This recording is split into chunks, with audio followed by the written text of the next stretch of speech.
I don't normally talk about music on this channel, and I wouldn't call myself a music expert either, but I can't help but talking about what happened in 2024. Happy New Year, by the way. I know this video was supposed to have been out like a long time ago. There was so many things that happened in 2024, man, and it wasn't my year at all. I really wish I would have been able to make more content, but this year I'm hoping to do more, and there's a lot I do want to talk about, and I'm willing to get into. So without further ado, I'm going to go ahead and talk about what happened in 2024 that became Kendrick Lamar's year, or at least that's what people are already saying, and how he took that year by storm. It was surreal. It was like it was just unreal. Except I'm not going to be another channel that'll talk about the timeline of the beef. Everyone has talked about it, so I'm going to talk about the beef. I noticed that I haven't seen anybody talk more about what both Kendrick and Drake said when they dropped. So during the diss tracks between Kendrick and Drake, I was blown away by how Kendrick immediately dropped Meet the Grams after Family Matters. Most of us could assume that Kendrick was already set to destroy Drake, but this moment plus Like That, Euphoria, and Not Like Us meant something important that all of us were barely understanding, at least at the time. I feel like we all gotten a better understanding as to what they were trying to do now, and it sounded like an actual conversation that these two were having. So during all of this, I kept thinking, what if Kendrick already knew what Drake was going to do next? I mean, hear me out.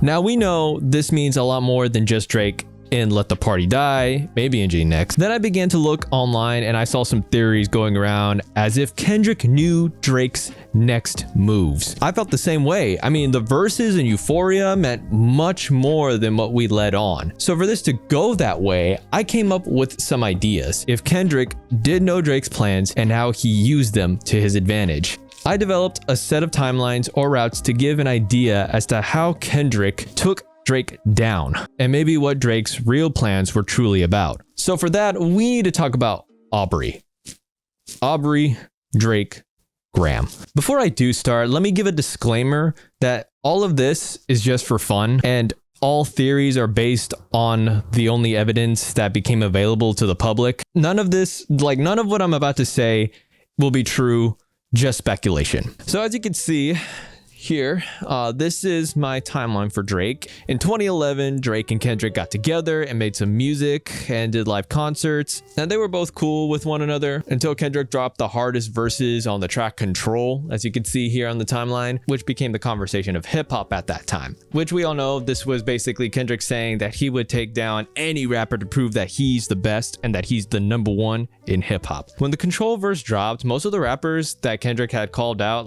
gave him some genuine respect. They actually thought this was awesome. He's proven that this is just a competition, and he's beating them all, well, everyone except for Drake, of course. He took it personally. So for a few years, both Kendrick and Drake had been throwing sneak disses at each other. If you've been catching up with a lot of their music lately, on both sides, in 2023, a year after Kendrick had released Mr. Morale and the Big Steppers, Drake had released an album for All the Dogs and released a track called First Person Shooter featuring j.cole. Then a year later, Kendrick sent his answer or his response to that track, and Like That, he wasn't sneak dissing, he was making it clear. So j.cole responded for some reason and then apologized also for some reason as well. I don't know. I mean, I didn't bother putting anything else further. He was just doing his thing, and then that was it. So finally, Drake responded with Push-Ups and Tailor Made, both of which dissed Kendrick and the artists who were against Drake. But in Tailor Made, he basically used an AI voice of Tupac and Snoop Dogg, which made the rounds on social media, getting it taken down. So there's that. And after a few weeks, Kendrick released 2 diss tracks, which I'll get into later. And here, Drake took his time making Family Matters. You see, with all of that, this was going to be his magnum opus, which could have worked out if Kendrick wasn't involved, since he responded with Meet the Grams in under an hour. It was just a bloodbath, and Drake made his last track. And I can't believe this one. I mean, I can't even call this a diss track. It was more just a white flag than a diss track, and I actually believed he wrote this one on his own, no ghostwriters, no AI, kind of bringing anything up to it. Just Drake making these claims and misinterpreting Mr. Morale and the Big Steppers. Because really, it was just unbelievable. It was so unbelievable. He was basically playing defense with no actual receipts or proof of just these things that he's saying on this track. He has the arrogance to say all of this when there's video evidence everywhere on the internet of him doing said things that Kendrick calls him out for. So it's wild. Anyways, I want to point out what I believe Drake's plan was from all of this. Here's my game theory. I feel Drake had a creative strategy to beat Kendrick. I also believe that Drake has PTSD. I mean, he reminisces a lot from past diss tracks. So during all of the sneak dissing between Kendrick, Drake had beef with Meek Mills and Pusha T, and I felt Drake drew on his past experiences to like devise the greatest plan he could come up with for beating Kendrick. So he'd made all of these diss tracks and have them ready to go back and forth with Kendrick. And when he responded, he'd defeat him with Family Matters, demonstrating how superior he is against Kendrick. There are a couple issues with this strategy. First and foremost, it wasn't just about Kendrick. Drake went after like every artist and rapper that was against him or he screwed over, only to start claiming all of your trash. I'm still the best. I'm still on top. You ain't like me. Oh my God. I just made some weird connections in my head actually. But I don't believe it was only about him. I mean, obviously, didn't even sound like it was only about him. It's not just about Kendrick. Second, I don't believe Drake had dirt on Kendrick and was simply attempting to ridicule him after making allegations about him abusing his wife. These are just alleged rumors of all this stuff, so there's no concrete proof of that other than how he continues to misinterpret Mr. Morale and the Big Steppers. And why is he going through all this effort to put this music video together and talk about everyone and not just Kendrick alone? It eventually dawned on me. Control. I believe Drake was attempting to create his own control moment because he wanted to establish his value to everyone, be on top, and make this the talk of the generation and for years to come. So he contacts the biggest streamers and presses the big red button that he keeps saying so much about and wants to attempt to capitalize on what Kendrick did when he dissed him all those years ago to bring this full circle. Now, let me address my final issue about all of this. Perhaps, and I mean perhaps, he could have won if it hadn't been against Kendrick. Come on, let's be honest here. Kendrick had outplayed Drake because he was not focused on the right idea and how to truly resolve this beef. He not only loses the spotlight, he makes it worse with this final track against Kendrick. Why?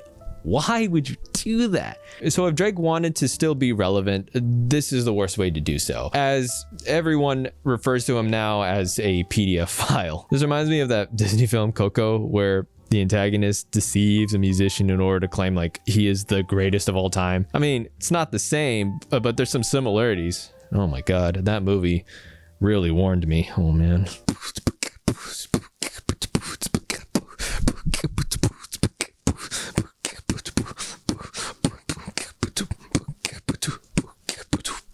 I'm losing my train of thought. I'm losing everything here. Now, I'd like to talk about Kendrick's timeline. And to be honest, this is probably the most definitive timeline. Both Kendrick and Drake's diss tracks, as well as everything in full view of Kendrick's continuous diss tracks, I guess, in album. A similar branch to Drake, but this one is far more like fleshed out and sophisticated. So the timeline begins the same way, but now we have his diss tracks and the many paths that I had explained earlier. So this is where we see his response, which continued out through the Pop Out concert, then the Super Bowl announcement, and then you had Watch the Party Die to GNX. Oh, and also the music video for Not Like Us. Now, I'm sure you're wondering, why did I give Kendrick 3 paths compared to Drake? This is primarily due to the fact that Kendrick's thought process is so unpredictable to me. Like, he may be a true genius or absolutely insane. I must say this, I had no doubt that Kendrick would win. I stand firmly on that hill, by the way. I can't be the only one, so I'm being absolutely honest.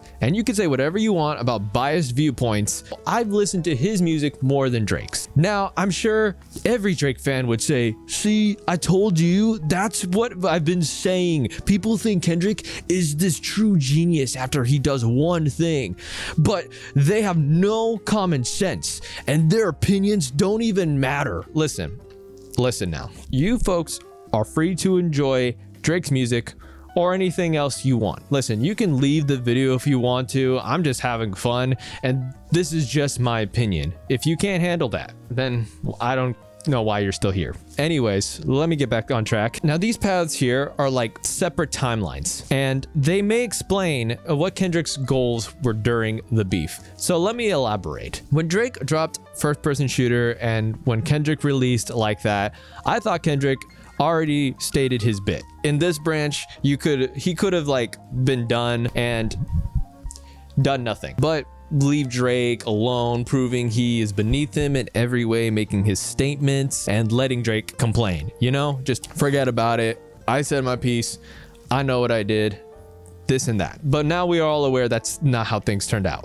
So this branch right here is where things become more personal. Let's just say that Kendrick may have not intended to respond, but I believe when Drake dropped Tailor Made and used that AI of Tupac and Snoop Dogg, he reacted. So he prepared his ammunition. He makes plans and begins to take Drake down. As a result, he celebrates his victory and continues to mock him. So this timeline is what I thought at the time, and this is all we had in mind because the diss tracks were coming out so quickly. Now, for the third branch here, let me tell you, this could have been the weirdest, most elaborate thing that I've broken down, and I believe I have fallen into the biggest rabbit hole. So we all know Kendrick hates Drake, and they've been dissing each other for years. And by this point, Drake had been in the music industry doing all these things to artists, allegedly stealing songs and ideas, making these bad contracts, etc. When First Person Shooter was released,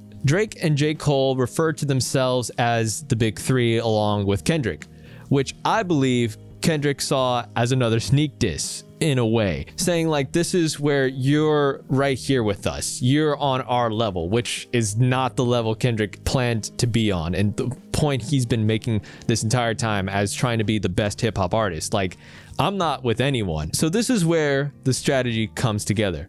Oh yeah, it's all coming together. Am I still recording? Okay. When we first heard Euphoria and 616 in LA, Kendrick claimed that he was calculating his next steps and knew exactly what he was going to do next. He goes on to say that Drake's boys are working for him, which is how Kendrick knew when Drake was going to drop. I'm pretty sure people were connecting the dots and thought that Drake must be paranoid and spiraling at the moment. I believe this had to have happened because, first of all, Drake couldn't have finished the entire music video in such a short amount of days. It takes a long time to create, so I've placed a film set on the timeline to show that Kendrick hadn't responded within the next few days of Drake dropping Push-Ups and Tailor Made. Kendrick then releases Euphoria toward the end of the month, allowing Drake time to complete the music video. Kendrick also had time to get the moles to reveal some dirt, as well as the whole picture of the aforementioned Maybach glove that he had teased on 616 in LA.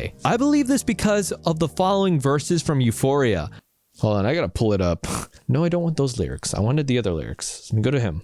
I be at New Ho King eating the fried rice with a dip sauce and balame. Crode. Such a funny line. I'd be a New Ho King eating fried rice with the dip sauce and a balame. Crode. Why was he saying this? You know what I mean? Like, why was he saying this? If you saw in the music video for Family Matters, New Ho King is a restaurant like in Toronto where Drake was seen eating the same things Kendrick mentions. The same could be said about the Fubu collection. Now, I know most of you are arguing, wait a minute, the music video is after Euphoria. Maybe Drake heard that response and ordered that on the menu to indicate that Drake was eating good without caring what Kendrick thinks. And he put on that shirt to show Kendrick that he wears that brand. Okay. Maybe he did. But I discovered that after Euphoria was dropped, that same restaurant started gaining attraction from the beef. and that the special that Kendrick had called out in Euphoria is actually called the Kendrick Special, which again is a reference to Euphoria rather than Family Matters. And this is the scene where Kendrick may have saw this clip or had gotten information from the mole and had an idea to make Drake think twice now. However, I think Drake was most likely not thinking about this and had not really listened or paid any attention to it and left that part in the video. And I feel the same way about the FUBU collection. The only reason why I believe this is because we never figured out when they started filming the music video. I had already mentioned that it takes a long time to make and produce these things and put all those scenes together, including the scheduling, materials, the crew, and the Good Kid, Mad City truck, which was not even the same one. And the Meet the Grams cover was already such a big call out to Drake, showing like the Ozempic and the other items that Kendrick was calling him out for, or at least like showing how shady Drake really is. I'm not sure if Drake was trying to discredit everything, but then the Riddler just showed up with CCTV footage showing Drake. Again, I'm not sure who this guy is or how he obtained all of this. This is odd. This was just odd to me. And I feel like Kendrick added the cherry on top in Not Like Us, calling out Drake for trying to go back to Atlanta. So he performs the concert, calling Drake out and celebrates this victory in LA. The music video was like a spit in the grave. And of course, the upcoming Super Bowl, in which Kendrick references the situation with Lil Wayne and GNX. Kendrick is going above and beyond to ensure that Drake does not make any more music and try anything else now that everything has been explained or exposed at this point. Man, I gotta stop because this man is driving me crazy right now. Now I'd like to see what you guys think, because I'm sure there will be an argument. Hum me the melody of the song, Los. Listen. Hum me the fucking melody. I wouldn't want to be connected to Drake in any way. Besides, I'm not sure what Kendrick will do at the Super Bowl, aside from celebrate maybe, and drop his banger beats that came out recently. But 2024 has been an interesting year and a crazy year for everyone, especially Kendrick. Again, I'm not claiming that everything I've said is true. I just had some fun putting together this video, and please let me know if there was any details I overlooked. Finally, I want to mention that I realized I've been gone for a while. A lot has occurred to me in 2024, and I'm hoping to get back on track to making more content and talking about some topics I haven't covered on this channel yet. So if you like this video, you know what to do. And don't forget to subscribe to get notified of all the knickknacks. Anyways, thank you again. Happy New Year. Bye-bye.